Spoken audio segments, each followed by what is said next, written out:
Last lecture में हमने pyrrole का, थायोफीन का मॉलिक्यूलर स्ट्रक्चर देखा था। आज आप लोग पिरिडीन का मॉलिक्यूलर स्ट्रक्चर देखें। पिरिडीन में 5 कार्बन एटम्स प्रेजेंट हैं और एक नाइट्रोजन एटम प्रेजेंट है। इस प्रकार से कार्बन एटम का हाइब्रिडाइजेशन देखें तो कार्बन जो है वो sp2 हाइब्रिडाइज होकर 3 sp2 ऑर्बिटल्स देता है, मॉलिक्यूलर ऑर्बिटल्स, और एक 2pz ऑर्बिटल रहता है जिसमें कि एक इलेक्ट्रॉन प्रेजेंट होता है। इसी प्रकार से नाइट्रोजन जो है ये हाइब्रिडाइजेशन के बाद 3 sp2 हाइब्रिड ऑर्बिटल्स देगा। एक sp2 हाइब्रिड ऑर्बिटल में 2 इलेक्ट्रॉन्स प्रेजेंट होंगे और एक 2pz ऑर्बिटल में एक इलेक्ट्रॉन प्रेजेंट होगा।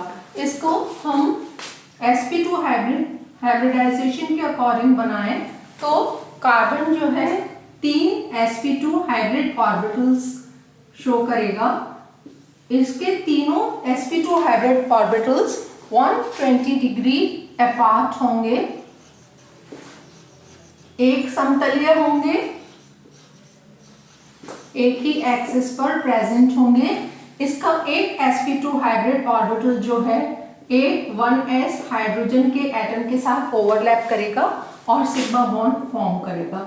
इसी प्रकार से दूसरा जो sp2 हाइब्रिड ऑर्बिटल है वो दूसरे कार्बन के sp2 हाइब्रिड ऑर्बिटल के साथ ओवरलैप करेगा और सिग्मा बॉन्ड फॉर्म करेगा। इस कार्बन का another sp2 hybrid orbital 1s hydrogen atom के ऑर्बिटल के साथ ओवरलैप करेगा, सिग्मा बॉन्ड फॉर्म करेगा।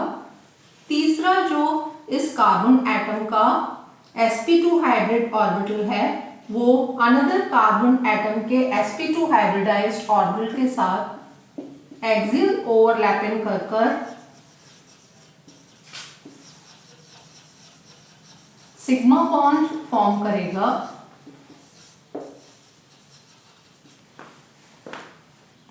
Another sp2 hybrid orbital 1s hydrogen atom के साथ ओवरलैप करके सिग्मा बॉन्ड फॉर्म कर देगा।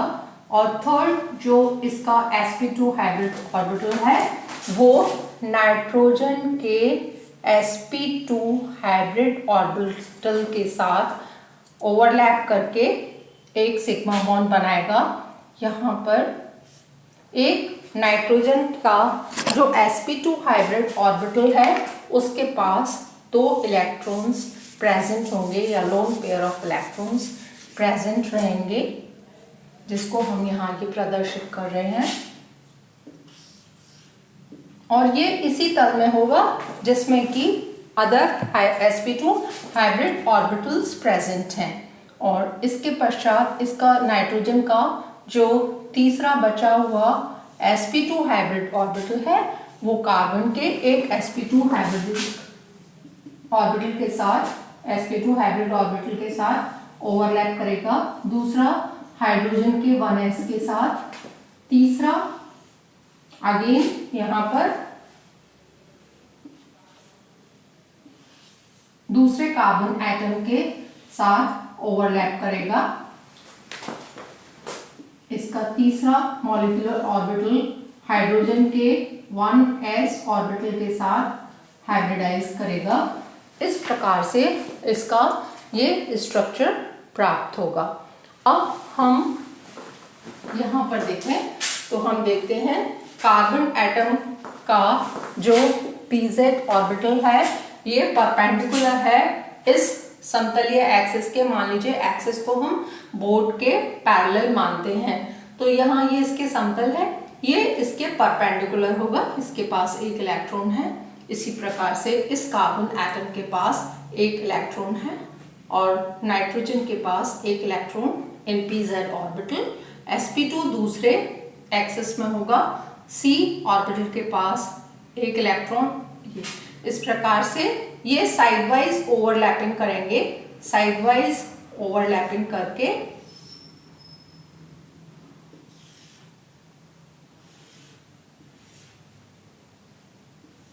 ये इस प्रकार से साइड वाइज ओवरलैप कर जाएंगे। साइड वाइज ओवरलैप करने के बाद मान लीजिए ये इस समतल में है, तो इस बोर्ड के आगे और पीछे दो इस प्रकार के सेक्सटेट बनेंगे जो इसको एरोमेटिसिटी प्रोवाइड करते हैं।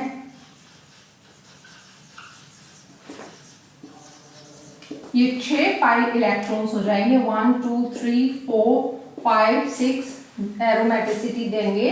ये 6 pi electrons, 1 from nitrogen atom and 5 from other carbon atoms, ये इस समतल के आगे और पीछे एक साइक्लिक स्ट्रक्चर में इलेक्ट्रॉन्स डीलोकलाइज्ड रहेंगे और इसमें मूव करते रहेंगे। यही इलेक्ट्रॉन्स इसकी एरोमेटिसिटी के लिए रिस्पॉन्सिबल हैं। थैंक्स।